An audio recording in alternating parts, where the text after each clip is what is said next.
occasione della Notte Verde Nord-Est a Padova, tanti convegni, dibattiti e workshop sulle tematiche legate alla green economy. Tra questi in particolare una tavola rotonda in sala consigliare ai caduti di Nassiria di Piazza Capitaniato dal titolo Sostenibilità, ingegno e responsabilità, le opportunità per la cura e la valorizzazione del territorio. Tanti gli spunti emersi dal tavolo di confronto con ingegneri, architetti, economisti e docenti universitari per fare luce e riflessione sulle tante tematiche che meritano attenzione. Qual è l'impegno degli ingegneri in questo senso?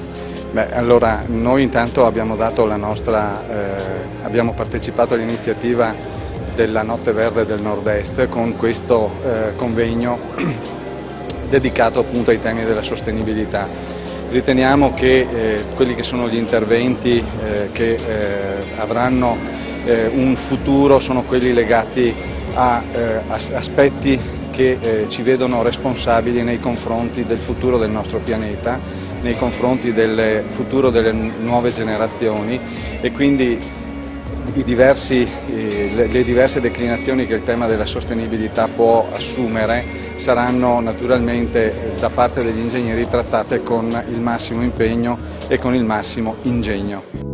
E dopo l'introduzione del presidente dell'Ordine degli Ingegneri di Padova, Giorgio Simioni, sul tema di sostenibilità, ingegno e responsabilità, la parola a tutti gli altri invitati al tavolo, ovvero Fabio Bonfà, vicepresidente vicario del Consiglio Nazionale degli Ingegneri, Pasqualino Boschetto, presidente della Fondazione Ingegneri Padova, Enzo Siviero, direttore di Galileo, Lorenzo Fellin, professore di sistemi elettrici all'Università e Francesca Gambarotto, docente di economia applicata all'Università di Padova e Maurizio Tira, professore di tecnica e pianificazione urbanistica dell'Università di Brescia.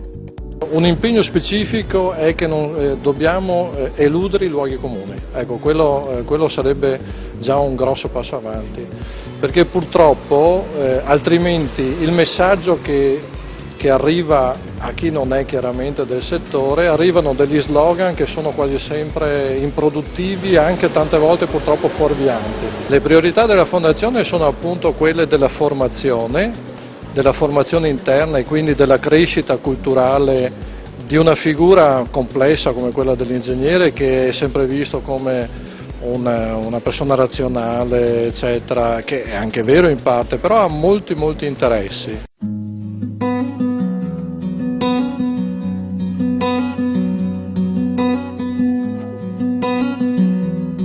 Portare la filosofia della sostenibilità nella nostra vita quotidiana attraverso la condivisione di idee e proposte fattive.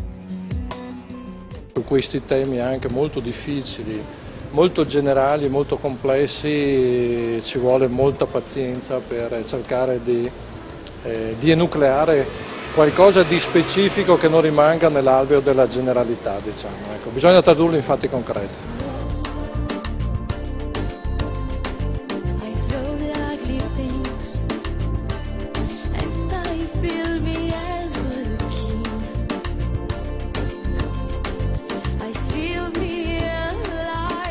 L'impegno è quello appunto di coniugare una crescita che è un fattore imprescindibile per uscire da questa crisi con la sostenibilità. Noi crediamo che vadano coniugati questi due fattori e come ingegneri abbiamo fatto proposte concrete al Presidente del Consiglio dei Ministri Monti proprio su 5 proposte concrete di sviluppo sostenibile per il Paese. Ci deve essere consapevolezza da parte dei nostri amministratori, del Presidente del Consiglio, del Parlamento, che le soluzioni tecniche sono fondamentali, vanno prese assieme.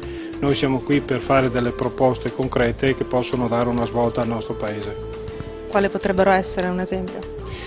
L'esempio è sicuramente quello della salvaguardia del territorio dal punto di vista idrogeologico, la conservazione dell'immenso patrimonio immobiliare che abbiamo, in particolare dei beni culturali che i dati dicono che più del 40% del patrimonio culturale mondiale insiste nel territorio nazionale ed è anche sottovalorizzato, cioè anche in termini di turismo, di accesso dei cittadini non solo italiani ma europei.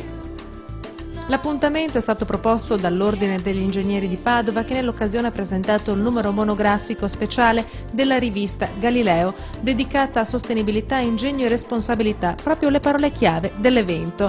Il futuro è legato a termini che non sono sviluppo incondizionato, ma risparmio, recupero, riciclo, responsabilità appunto, e non una scelta di sviluppi e trasformazioni poco controllate come nel passato abbiamo avuto. Padova ad esempio. Ma Padova ha le caratteristiche di una città media che ben può come dire, sperimentare in tema di sostenibilità vari aspetti, quelli della mobilità, quelli del recupero del patrimonio storico, della cura del patrimonio architettonico, della cura dell'urbanistica, della rigenerazione urbana, che sono tutti temi naturalmente che sono declinabili, anzi devono essere declinati con il codice della sostenibilità.